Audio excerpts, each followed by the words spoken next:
গেল বেশ কিছুদিন ধরে রাজনৈতিক পাড়ার হটকেক নতুন রাজনৈতিক দল করতে যাচ্ছেন বৈষম্য বিরোধী ছাত্র আন্দোলনের নেতারা। একই সঙ্গে গুঞ্জন উপদেষ্টা পদ থেকে পদত্যাগ করে নতুন সেই রাজনৈতিক দলে যোগদান করবেন অন্তর্বর্তীকালীন সরকারের দুই উপদেষ্টা আসিফ মাহমুদ ও নাহিদ ইসলাম।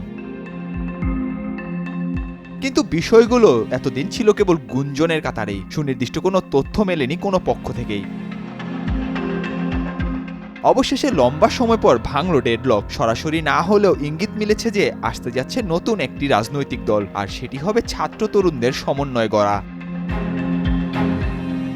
বুধবার প্রায় একই সময় নিজেদের সামাজিক যোগাযোগ মাধ্যম ফেসবুকে এক স্ট্যাটাসের মাধ্যমে এমনটাই জানিয়েছেন বৈষম্য বিরোধী ছাত্র আন্দোলনের অন্যতম দুই সমন্বয়ক সার্জিস আলম ও হাসনাত আব্দুল্লাহ।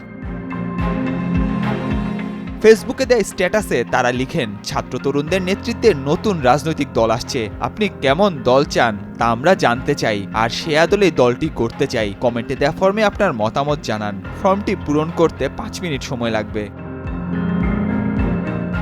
এর আগে গেল বছরের 5 আগস্ট আওয়ামী সরকার পতনের পর একের পর এক মাথাচাড়া দিয়ে উঠতে শুরু করেছে নতুন রাজনৈতিক দল। একই সঙ্গে সমন্বয়কদের বেশ কয়েকবার বলতে শোনা গিয়েছিল যে নতুন দেশে নতুন করে ছাত্র জনতার সমন্বয়ে দল গঠন করা হবে।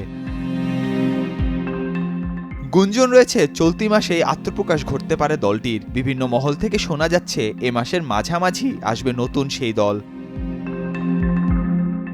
নাহিয়ান আরেফিন, নয়া দিগন্ত।